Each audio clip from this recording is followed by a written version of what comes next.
Hello everyone. So in this video we are going to discuss palindrome number. So let's start with the journey. Before starting palindrome number, क्या आप सबको पता है कि palindrome number होता क्या है?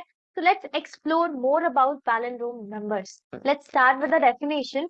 So palindrome number is a number that remains the same when the digits are reversed. इसमें शॉक होने की कोई बात नहीं है. अगर आपने कोई नंबर लिया और उस नंबर को अगर आप रिवर्स करके लिखते हो, तो अगर ये नंबर आपके ओरिजिनल नंबर से सेम हुआ, इक्वल हुआ, दोनों सेम हुआ, देन आपका नंबर पैलिंड्रोम नंबर होगा.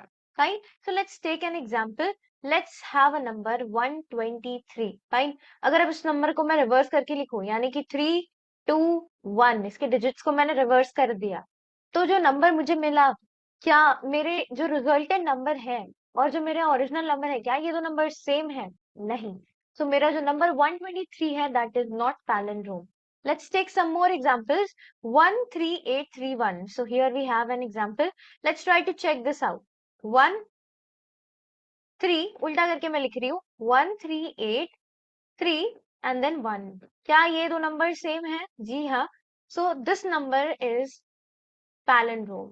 सिमिलरली 1 2 2 1 को भी हम पैलिंड्रोम बना सकते हैं. Means this number is a palindrome. इसे रिवर्स करके लिखेंगे. सो this is a palindrome number. Similarly, 343 67876. This is also a palindrome number. So you can take ample number of examples for the palindrome number. आप सोच सकते हो numbers के बारे में and you can comment the numbers which you think are palindrome. So guys, further let's code about the palindrome numbers. Let's have a program of this palindrome number. So इस programme में हमें ultimately करना क्या है? We will take a number. कोई भी number user से enter करवाएंगे. फॉर एग्जाम्पल आपने कोई नंबर एंटर किया 123. So let's pick this example. हम इसी एग्जाम्पल के साथ चलेंगे. यूजर एक नंबर एंटर करेगा. सपोज यूजर ने एंटर किया 123. अब हम क्या करेंगे? इस नंबर को रिवर्स करेंगे, पीछे से लिखेंगे, यानी कि 3 then 2 and then 1 and then check करेंगे क्या हमारा रिजल्टेंट नंबर और ओरिजिनल नंबर सेम है. अगर सेम है तो हमारा नंबर पैलिंड्रोम होगा. So this is the thing which we are going to check in this program. I hope आपको समझ में आया होगा कि इस प्रोग्राम में हमें करना क्या है. So let's start with this. So suppose मुझे एक नंबर एंटर करवाना है 123. सो आई कीप इन माइंड कि मुझे 123 यूजर से एंटर करवाना है. ठीक है. तो सबसे पहले यूजर से एंटर कराने के लिए आपको स्कैनर क्लास को यूज करने के लिए आपको इस पैकेज को इंपोर्ट कराना होगा, क्योंकि इस यूजर से इनपुट कराने का सबसे सिंपल तरीका है स्कैनर क्लास. तो स्कैनर क्लास को डायरेक्टली यूज नहीं कर सकते. इसके लिए हमें स्कैनर क्लास के लिए इस पैकेज को इंपोर्ट कराना पड़ेगा. And the package name is java.util.scanner. तो अगर आपको नहीं समझ में आया कि क्या करना है, मैं क्या बोल रही हूँ, तो सिंपल अभी इतना याद रखो कि स्कैनर क्लास अगर यूज करना है, स्कैनर क्लास क्यों यूज करना है? यूजर से वैल्यू इनपुट कराने के लिए. तो हम इस पैकेज को इंपोर्ट करेंगे. और इस स्कैनर क्लास के फुल फ्लैश वीडियो के लिए, फुल फ्लैश लेक्चर के लिए मैंने आपको लिंक प्रोवाइड किया है डिस्क्रिप्शन में. वहां जाके चेक करो. जल्दी से जाके स्कैनर क्लास का पूरा वीडियो देखो and you will be able to explore more about scanners, about the scanner class. And let's continue over here. तो हमने सबसे पहले स्कैनर क्लास के इस पैकेज को इंपोर्ट करा दिया ताकि हम स्कैनर क्लास को यूज कर सके अपने प्रोग्राम में. देन हमने क्लास बनाया है. क्लास का नाम मेन है. एम देखो यहाँ पे एम कैपिटल है, तो मत सोचना कि मैंने मेन मेथड यहाँ पे लिख दिया है. ठीक है. क्योंकि Java is a case sensitive language. अगर एम भी कैपिटल हो गई so it is not a keyword. अब ये कीवर्ड नहीं है.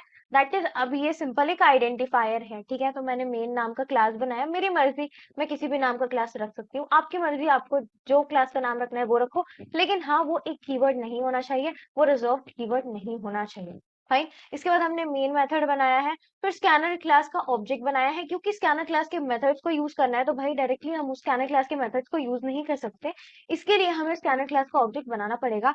तो यहाँ पे हमने स्कैनर क्लास का ऑब्जेक्ट बना दिया है. ऑब्जेक्ट का नाम हमने क्या रखा है? एससी. यहाँ पे आप कुछ भी रख सकते हो. आप चाहे तो ओबीजे रख सकते हो, ओबी रख सकते हो, जो मर्जी. वो बस एक वैलिड आइडेंटिफायर होनी चाहिए. ठीक है.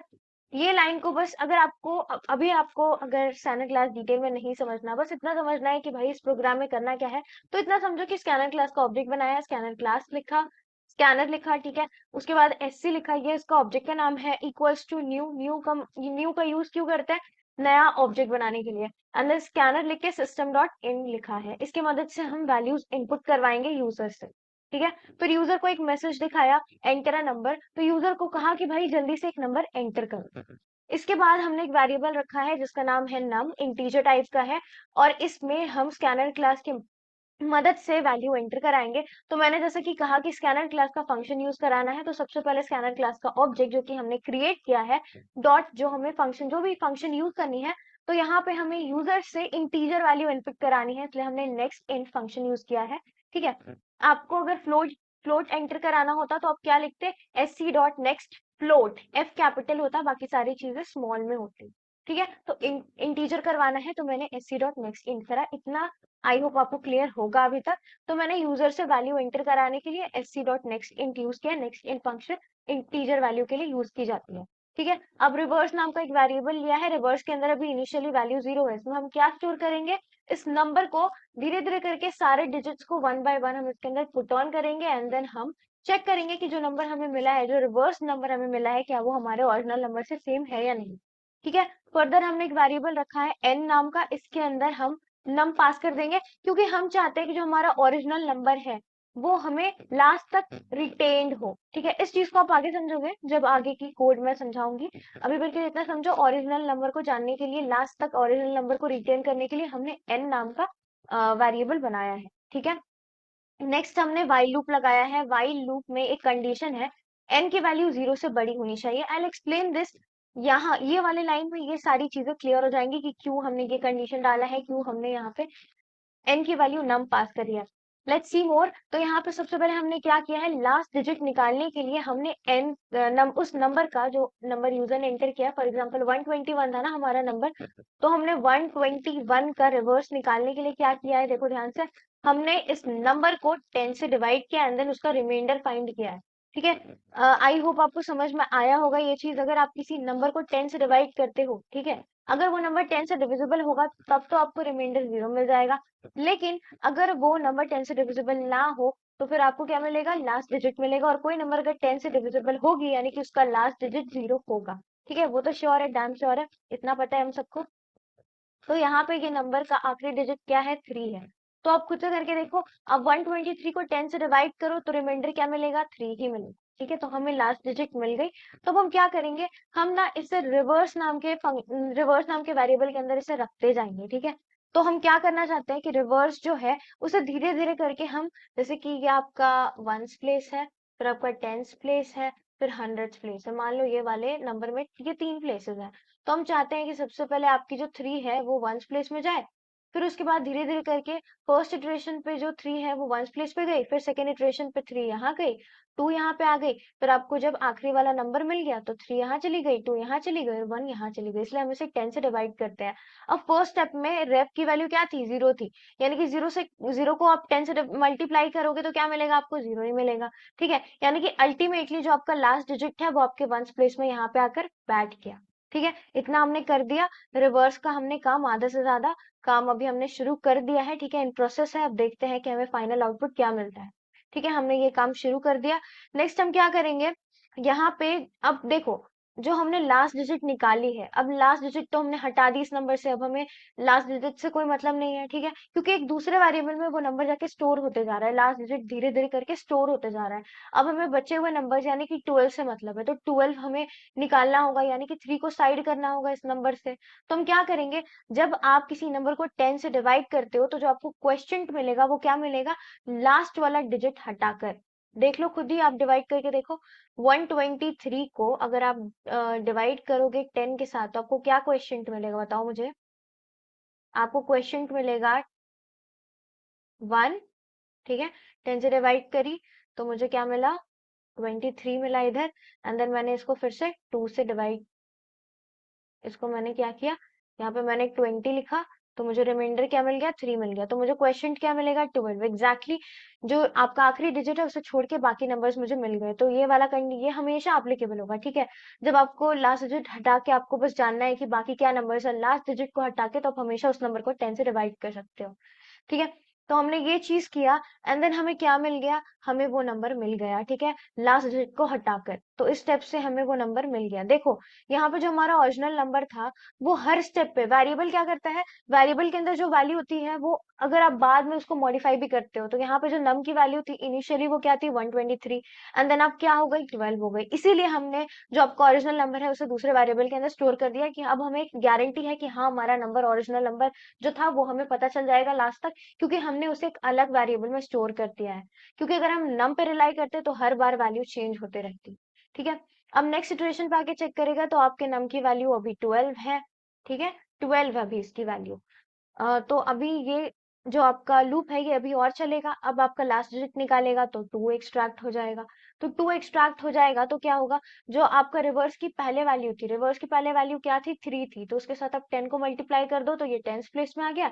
एंड देन जो आपका लास्ट डिजिट था उसे बस ऐड कर दो तो 2 यहाँ पे आ गया। ठीक है, और इसके बाद आपने 2 हटा के जो डिजिट है, लास्ट डिजिट को हटा के जो आपके नंबर्स है उसको एक्सट्रैक्ट किया तो आपको 1 मिल गया ये वाले स्टेप में। ठीक है, 1 मिल गया आपको यहाँ पे। अब यहाँ पे जाके चेक करेगा व्हाइल का कंडीशन, तो क्या 1 0 से बड़ा है, ऑब्वियसली 1 0 से बड़ा है, तो भी आपका लूप और चलेगा। अब इस स्टेप में आपका आखिरी डिजिट निकलेगा तो वो क्या मिलेगा आपको, आखिरी डिजिट आपका 1 ही मिलेगा। ठीक है, तो 1 आपका जाकर यहाँ पे रिवर्स में जाके सेट होना है। तो क्या होगा, जो आपके रिवर्स की इनिशियल वैल्यू थी उसमें 10 मल्टीप्लाई हो जाएगा, यानी कि वो एक एक प्लेस आगे बढ़ जाएगा। ठीक है, यानी कि जो आपका टेंस प्लेस पे था वो हंड्रेड्स पे आ जाएगा, जो वंस पे था वो टेंस पे आ जाएगा। बस इसको आगे बढ़ाने के लिए बस ये तरीका हम यूज कर रहे हैं। आप ये समझ सकते हो, है ना, आपने ये बचपन में बहुत बार पढ़ा होगा एक्सपैंडेड फॉर्म वगैरह, तो ये बस वही चीज है। तो यहाँ पे हमने 1 को सेट कर दिया तो अब हमें मिल गया ओरिजिनल नंबर। अब देखो अगर अब हम चाहते हैं आखिरी डिजिट को हटा के आपका नंबर जानना, तो आखिरी डिजिट हमारा क्या है, अभी हमारा नंबर क्या है, बस 1 है, तो आखिरी डिजिट तो इसमें 1 ही होगा। ठीक है, 1 को हटा लोगे तो आपको क्या मिलेगा, 0 मिलेगा। तो ये वाले स्टेप में आपको नम की वैल्यू क्या मिल जाएगी, 0 मिल जाएगी। आप खुद डिवाइड करके देखो, अगर आप 1 को 10 से डिवाइड करोगे तो आपको क्या मिलेगा, 1 पॉइंट कुछ मिलेगा, क्योंकि ये इंटीजर वैल्यू बस होल्ड करती है। तो पॉइंट के बाद जो भी वैल्यू है ये उसको इग्नोर करेगी और बस ये 0 को कंसिडर करेगी। ठीक है, तो यहाँ पे अब आप देखो वाइल पे जब आप आते हो तो आपका कंडीशन हो जाएगा फॉल्स, यानी कि ये कब तक चलेगा, जब तक आपके पास वो नंबर है। जब आपका वो नंबर के सारे डिजिट्स खत्म हो जाएंगे तो आपके नम की वैल्यू 0 हो जाएगी, यानी कि वो पॉइंट में आने लगेगा, तब जाके आपका लूप खत्म हो जाएगा, यानी कि आप सारे के सारे डिजिट्स तक पहुंच चुके हो। ठीक है, तो अब सारे डिजिट्स तक पहुंच गए तो फाइनली अब क्या होगा, अब चेक होगा कि आपने जो नंबर फाइंड किया है, आपने क्या नंबर फाइंड किया है, 123 आपका नंबर था। आपने रिवर्स क्या फाइंड किया, 321, क्या ये नंबर आपके ओरिजिनल नंबर से सेम है। तो यहाँ पे reverse is equal equals to n, अगर ये सेम है यानी कि आपका नंबर पैलिंड्रोम है, entered number is a palindrome number. अगर ऐसा नहीं है तो आपका जो नंबर है वो पैलिंड्रोम नहीं है। So let's see the output, क्या इसका आउटपुट मिला मुझे। इस कोड को रन करने के बाद जब मैंने एक नंबर एंटर किया 121, तो मुझे आउटपुट मिला कि ये नंबर पैलिंड्रोम है, क्योंकि अगर इस नंबर को मैं रिवर्स करूं तो मुझे क्या मिलेगा, 121 ही मिलेगा। So you can try this code out from your side. आप इस कोड को, इस प्रोग्राम को अपने साइड से एक बार प्रैक्टिस कर सकते हो। आप खुद से कोड लिखो, ट्राई करो इस प्रोग्राम को रन करने का, and you can tell me कि आपको क्या आउटपुट मिला इस प्रोग्राम का। So guys, I would like to end up this session with a very positive thought. I am not a great programmer. I am I am just a good programmer with great habits. यानी कि मुझे एक बहुत महान programmer तो नहीं बनना, लेकिन मुझे एक अच्छा प्रोग्रामर बनना है जिसके अंदर महान हैबिट्स हो, जिसके अंदर बहुत अच्छी हैबिट्स हो। यानी कि एक तरह से महान बनना, लोगों के सामने अपने आप को बड़ा दिखाने से बेटर है कि हम अपने आप को अच्छा बनाएं कुछ महान आदतों के साथ। तो ये हमारे लिए भी अच्छा होगा, हमारे सोसाइटी, हमारे कंट्री सबके लिए अच्छा होगा, ताकि हम अपने कंट्री के लिए कुछ अच्छा कर सके, अपने ओवर कॉन्फिडेंस में हमेशा ना पड़े रहें। So guys, thank you for watching this video. मिलते हैं नेक्स्ट वीडियो में। ऐसे ही अमेजिंग वीडियो के लिए चैनल को सब्सक्राइब करो, वीडियो को लाइक करो और शेयर करो, ताकि मुझे वीडियो बनाने की मोटिवेशन मिलती रहे। मिलते हैं नेक्स्ट वीडियो में। Till then stay tune, subscribe to the channel. Thank you so much for watching.